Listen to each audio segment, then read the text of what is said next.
Hello guys, तो आज अपन पढ़ने वाले हैं इरिथ्रोपोइसिस। इरिथ्रो का मतलब होता है रेड और पोइसिस का मतलब होता है फॉर्मेशन, यानी रेड ब्लड सेल्स का जो फॉर्मेशन करता है, फॉर्मेशन होना, यानी रेड ब्लड सेल्स का फॉर्मेशन होना, वही क्या कहलाता है? इरिथ्रोपोइसिस कहलाता है।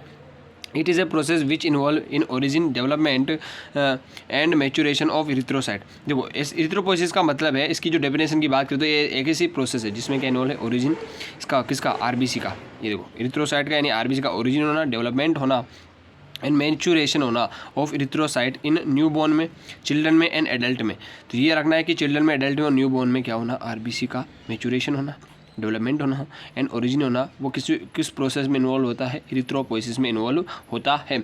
इसकी अगर अपन अवधि की बात करें तो इट टेक्स अबाउट 7 days। ये जो इरिथ्रोपोइसिस प्रक्रिया है, प्रोसेस है, ये 7 दिनों में पूरी हो जाती है, कंप्लीट हो जाती है। तो इसकी प्रोसेस कैसे होती है मैं आपको बताता हूँ। अभी प्रोसेस देखते हैं। देखो, सबसे पहले क्या होता है? UPHSC यानी अनकॉमिटेड प्लूरिपोटेंट हिमोपोटिक स्टेम सेल होती है। क्या होती है? कि स्टेम सेल होती है जिससे दूसरी सेल बनती है, तो उसे अनकॉमिटेड प्लूरिपोटेंट हिमोपोटिक स्टेम सेल कहा जाता है, जो कि अनकॉमिटेड होती है। अनकॉमिटेड का मतलब होता है बिखरी हुई। क्या होता है? बिखरी हुई, यानी कणिकाएं बिखरी हुई होती है। और फिर उसका चेंज होता है CPHSC में, यानी कॉमिटेड प्लूरिपोटेंट हिमोपोटिक स्टेम सेल में, प्लूरिपोटेंट हिमोपोएटिक स्टेम सेल में परिवर्तित हो जाएगा। कॉमिटेड वाली में, कॉमिटेड यानी वो क्या हो जाती है? ग्रुप में अरेंज हो जाती है। फिर उसके बाद होता है माइलॉइड सेल। ये जो CPHSC है वो माइलॉइड सेल में चेंज हो जाएगा। माइलॉइड सेल से अब स्टार्ट होता है इरिथ्रोपोइसिस। माइलॉइड सेल से प्री इरिथ्रोब्लास्ट नहीं, प्री इरिथ्रोब्लास्ट से अर्ली नॉर्मोब्लास्ट, अर्ली नॉर्मोब्लास्ट से इंटरमीडिएट नॉर्मोब्लास्ट और इंटरमीडिएट नॉर्मोब्लास्ट से लेट नॉर्मोब्लास्ट। तो अर्ली, इंटरमीडिएट एंड लेट, ये नॉर्मोब्लास्ट 3 टाइप होगी। प्री इरिथ्रोसाइट होगी, फिर अर्ली, फिर इंटरमीडिएट, फिर लेट नॉर्मोब्लास्ट। ये कितने दिनों में? 5 दिनों में प्रोसेस पूरी होती है। फिर लेट नॉर्मोब्लास्ट के बाद आती है रेटिकुलोसाइट, जो कि इमैच्योर आरबीसी इसे कहा जाता है। फिर जो रेटिकुलोसाइट होती है, अगर इमेच्योर आरबीसी, इसके लिए 3 फैक्टर चाहिए: विटामिन B12, फोलिक एसिड और इंटेंसिव फैक्टर। अगर ये तीनों फैक्टर आ गए तो ये इमेच्योर आरबीसी किस में बदल जाएगी? मेच्योर आरबीसी में, यानी 2 दिन में ये प्रक्रिया कंप्लीट हो जाएगी। अर्थात अपन ने बात की कि ये 7 दिन में पूरी जाती है, 5 और ये 2, 7 दिन हो गए। ठीक है, अब स्टेजेस की बात करें तो पहले अपन ने बात की प्री इरिथ्रोब्लास्ट। 7 दिन में पूरी होती है। प्री इरिथ्रोब्लास्ट सबसे पहली होती है। तो pre erythroblast is the first cell derived from colony forming unit E.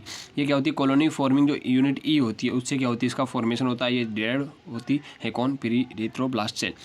It is very large in size. इसकी जो साइज़ होती है वो बहुत बड़ी होती है और डायमीटर 20 माइक्रोन होता है इसका। ये बहुत बड़ी इसकी साइज़ होती है। इट न्यूक्लियस इज, उसमें जो न्यूक्लियस होता है वो क्या होता है? बहुत लार्ज होता है। अब हमने बात की, देखो, जो अगर आरबीसी का फॉर्मेशन करना है अपन को, तो आरबीसी में अगर जो मेच्योर आरबीसी है उसमें अपन को चाहिए एक तो 7.2 उसका क्या होना चाहिए? डायमीटर होना चाहिए। 7.2 माइक्रोन उसका डायमीटर होना चाहिए। न्यूक्लियस जो होना चाहिए वो एब्सेंट होना चाहिए, न्यूक्लियस नहीं होना चाहिए। और हीमोग्लोबिन लेवल भी कंसंट्रेशन नॉर्मल होनी चाहिए। तो अपन ने बात की it is a very large in size. इसकी जो साइज़ होती है बहुत बड़ी होती है, लेकिन यहाँ पर आपने बहुत छोटी होती है, ज़्यादा बड़ी नहीं होती है ना। डायमीटर ऑफ 20 माइक्रोन होता है, यानी इसकी बहुत बड़ी साइज, डायमीटर ज़्यादा है, जबकि डायमीटर अपन को 7.2 ही चाहिए। तो इसकी जो साइज है डायमीटर 20 माइक्रोन है। और इट न्यूक्लियस इज लार्ज, इसका न्यूक्लियस लार्ज होगा, जबकि अपन ने बात की कि न्यूक्लियस एब्सेंट होना चाहिए, है ना। Pre erythroblast does not contain haemoglobin. और प्री इरिथ्रोब्लास्ट में क्या नहीं पाया जाता? हीमोग्लोबिन नहीं पाया जाता, जबकि अपन को पता है कि हीमोग्लोबिन क्या होना चाहिए? नॉर्मल कंसंट्रेशन में होना चाहिए। तो इसमें हीमोग्लोबिन नहीं पाया जाता। तो साइटोप्लाज्म इज एल्कलाइन नेचर। और उसका जो साइटोप्लाज्म होता है वो क्या होता है? एल्कलाइन होता है। एल्कलाइन यानी जो बेसिक होता है। अब अगली बात करें अर्ली नॉर्मोब्लास्ट की। अर्ली नॉर्मोब्लास्ट बनेगी दूसरी बात किसके बाद? प्री इरिथ्रोब्लास्ट के बाद अर्ली नॉर्मोब्लास्ट बनेगी। The early normoblast is the little smaller than pre erythroblast with diameter of about 15 micron.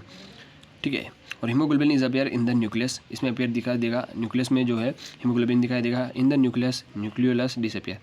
Nucleus के अंदर जो न्यूक्लियस होता है वो डिसअपेयर हो जाएगा। द साइटोप्लाज्म जो होगा वो एल्कलाइन नेचर होगा। ठीक है, इसमें भी। अब अपन बात करें इंटरमीडिएट नॉर्मोब्लास्ट की, तो cell is smaller than the early normoblast within the diameter is about 12 micro. देखो ऊपर कितना था? अपन ने बात की इसका डायमीटर 20 माइक्रोन, इसका डायमीटर है 15 माइक्रोन, इसका हो गया 12 micron. Nucleus is still present, इसमें अभी तक प्रेजेंट रहेगा nucleus. The haemoglobin start tapering, और हीमोग्लोबिन जो होगी इसमें दिखाई देने लगी इंटरमीडिएट नॉर्मोब्लास्ट में। साइटोप्लाज्म जो होगा वही एल्कलाइन नेचर का होगा। अब इंटरमीडिएट हो गई, अर्ली नॉर्मोब्लास्ट होगी, और ये क्या होगी? Pre erythroblast. तो प्री इरिथ्रोब्लास्ट के बाद अर्ली नॉर्मोब्लास्ट, अर्ली के बाद इंटरमीडिएट। अब इंटरमीडिएट के बाद लेट नॉर्मोब्लास्ट। ठीक है, डायमीटर जो होता है सेल का डिक्रीज हो जाएगा, अबाउट 8 to 10 माइक्रोन हो जाएगा। Nucleus became very small, nucleus क्या होगा? बहुत ही छोटा हो जाएगा। क्वालिटी ऑफ हीमोग्लोबिन इंक्रीज हो जाएगी, हीमोग्लोबिन बढ़ जाएगा। Cytoplasm became acidic in nature. देखो वहाँ पर एल्कलाइन था, अपने 3 प्रोसेस बात की, उसमें क्या था? एल्कलाइन था, लेकिन इसमें एसिडिक हो गया। रेटिकुलोसाइट होगी अगली cell, it is also called immature RBC.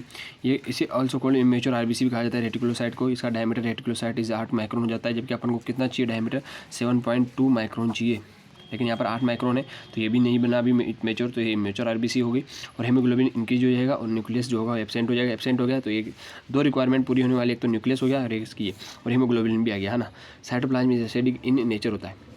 अब मेच्योर आरबीसी की बात करें तो मेच्योर आरबीसी में इमेच्योर आरबीसी यानी रेटिकुलोसाइट जो होगी वो कन्वर्ट इनटू मेच्योर आरबीसी में इन सर्कुलेटिंग ब्लड में। देखो अभी अपने 5 प्रोसेस की बात की, 5 प्रोसेस जो होगी वो पहले की, उनमें क्या होगा जो बनेगी वो कहाँ पर बनेगी, 5 रेड बोन मेरो में, रेड बोन मेरो होगी वहाँ पर बनेगी। लेकिन जो मेच्योर आरबीसी वो कहाँ पर बनेगी, सर्कुलेटिंग ब्लड में बनेगी, क्योंकि जो इमेच्योर से मेच्योर कहाँ पर होगी, ब्लड में होगी। यानी loses in its endoplasmic reticulum, उसका एंडोप्लाज्मिक रेटिकुलम माइटोकॉन्ड्रिया राइबोसोम और जो किसकी मदद से वो खत्म हो जाएंगे, एंडोप्लाज्मिक रेटिकुलम माइटोकॉन्ड्रिया कुछ भी नहीं पाए जाएंगे, किसमें, आरबीसी में। कौन सी वाली, मेच्योर आरबीसी में।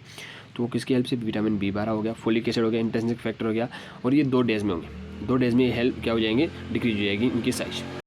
अब अपन डायमीटर की बात करें, diameter of mature RBC became 7.2 आ गया डायमीटर आरबीसी का। और जो हीमोग्लोबिन होगी वो क्या हो जाएगी, उसकी नॉर्मल कंसंट्रेशन प्रेजेंट हो जाएगी, ग्लोबिन की नॉर्मल कंसंट्रेशन पे पहुंच जाएगा। तो ये क्या था, अपने पढ़ा एरिथ्रोपोइसिस की स्टेजेस पढ़ी।